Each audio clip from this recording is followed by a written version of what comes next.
हम लोग एक बार प्रेम से और जोर से गुरु महाराज की जय बोले। श्री सद्गुरु महाराज की जय। हम लोगों ने वेद भगवान की वाणी को पाठ रूप में श्रवण किया। वेद और पुरुष से बतलाया गया है, मतलब वेद को किसी ने बनाया नहीं। और हमारे हिंदू धर्म के वेद जो है प्राचीन ग्रंथ है और ये सर्वश्रेष्ठ भी है। उस वेद के अंतर्गत ही सारे ज्ञान समाया हुआ है। प्राचीन काल में वेद ग्रंथाकार रूप में नहीं हुआ करता था। वेद का जो ज्ञान था, हमारे ऋषि मुनि संत महात्माओं ने प्राचीन काल में जो साधना करते थे और साधना काल में साधना की अवस्था में जो उनके अंदर ज्ञान का अर्जन होता था, उपज होती थी, वही है वेद। वेद का मतलब एक ज्ञान भी होता है, वही है ज्ञान, वही है वेद। तो पहले ग्रंथ के रूप में नहीं था वह ज्ञान, वह वेद पहले ऋषि मुनि संत महात्माओं के मस्तिष्क में समाया हुआ था। वो ज्ञान उनकी साधना काल में जो उस ज्ञान को उन्होंने अपने अंदर पाया तो अपने मस्तिष्क में रहा करते थे। जैसे हमारे सद्गुरु महाराज, आप पदावली को अवलोकन कीजिए, पढ़िए, पूरे पदावली साधना गम्य बातें हैं उसमें। जहां भी देखे, जिस शब्द में देखिए, मुख गुरु महाराज की जो पद है, वाणी है, पीली नीली लाल सफेदी स्याही सन्मुख आता है। ये सब क्या है? ये साधना सार गर्भित बातें हैं। उस अवस्था, उस काल में गुरु महाराज को अनुभूति होती थी, अनुभव होता था, वही गुरु महाराज बतलाए। बड़ही अजब ब्रह्मलोक तजिए दसमा द्वारियों की, ये सब अनुभव होता था गुरु महाराज। उसी तरह से पहले साधना काल में उस ज्ञान को ऋषि मुनि लोग अनुभव करते थे अपने अंदर में और अपने मस्तिष्क में रखते थे। न अक्षर हुआ करता था, न पुस्तक, न ग्रंथ।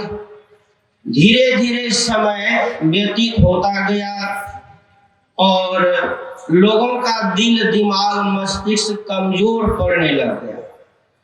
तो उस ज्ञान को लोग जाने, समझे, लाभ ले, इस हेतु क्या किया? तो पहले भोजपत्र में लिखा उस ज्ञान को, और समय जब व्यतीत हुआ ताम्रपत्र में लिखा, और जब समय व्यतीत हुआ अभी के काल में उसी ज्ञान को, उस वेद के ज्ञान को अक्षर रूप में और कागज में यानी ग्रंथ बना दिया। इस तरह से वेद का प्रचार हुआ, उस ज्ञान का प्रचार हुआ। आज भी उस ज्ञान को हम लोग पाते हैं, देखते हैं, उस ज्ञान को समझते हैं। और वेद ऐसे, इसकी बड़ी महिमा है, गरिमा है, श्रेष्ठ स्थान है वेद का। अब सत्संग योग जिसका पाठ हम लोग सुने, सद्गुरु महाराज वेद को कितने समुचित व्यवस्थित ढंग से उसे रखा गुरु महाराज, यानी वेद को कितनी ऊंची दर्जा दी गुरु महाराज ने। जैसे सद्गुरु महाराज के द्वारा रचित सत्संग योग चारों भाग ग्रंथ, पवित्र ग्रंथ है, गुरु महाराज के द्वारा रचित, लेकिन सदगुरु महाराज ने वेद को कितना सर्वोत्कृष्ट स्थान दिया कि पहले भाग में ही वेद को रख दिया गुरु महाराज। चाहते तो अपनी बातें गुरु महाराज रख सकते थे, लेकिन नहीं, पहले वेद को प्रथम भाग में और दूसरे भाग में अन्य संतों की वाणी को रखा। दूसरे भाग में संतों के वचनों को, वाणियों को पद रूप में दिया और तीसरे भाग में अनेक संतों की जो सार गर्भित साधना संबंधित बातें हैं, वाणी है, वो गुरु महाराज दर्शाए हैं। और सबसे लास्ट में पीछे में जाकर के यानी चौथे भाग में गुरु महाराज अपने अनुभव की वाणी को, साधना संबंधित वाणी को गुरु महाराज दर्शाए सबसे बाद में। इसका मतलब कि वेद बड़ी महिमा है इसकी, और इसीलिए प्रथम भाग में गुरु महाराज ने रखा। इसी वेद को संदेश पहुंचाने वाला स्वामी विवेकानंद जब शिकागो शहर में गया हुआ था, तो वहां भी अन्य देश से, राज्य से, बहुत दूर दूर से लोग अपने अपने ग्रंथ को, शास्त्र को, पुस्तक को लाकर के वहां पर रखे थे। और भारत से स्वामी विवेकानंद गए थे वेद को लेकर के, और वहां जाकर के उन्होंने क्या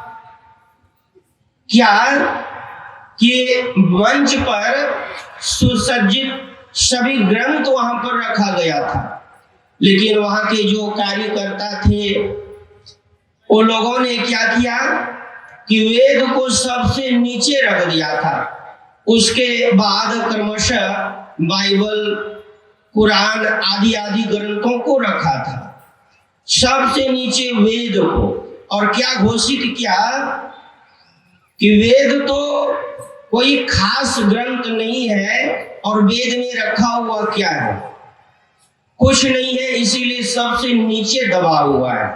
अब देखिए, उसको वहां पर है दृष्टि से, नीच दृष्टि से देखा गया, लेकिन स्वामी विवेकानंद ने उद्घोष किया कि वेद जो हमारे भारत के महान और प्राचीन ग्रंथ है वो कोई साधारण नहीं है। दरअसल जो ग्रंथ पुस्तकों की जो सजावट है बड़ी अच्छी है, मतलब सबसे नीचे में वेद है। इससे साबित होता है कि वेद ही सबका आधार है। हम आप बैठे हैं, आधार क्या है? जमीन, धरती। तो वेद ही सारे ग्रंथों का, पुस्तकों का आधार है। लोगों ने कहा ऐसा नहीं हो सकता है, ऐसा नहीं हो सकता है। दूसरी पाली के सत्संग में, आयोजन में क्या किया, वेद को सबसे ऊपर रखा, उसके नीचे सारे ग्रंथ को रखा।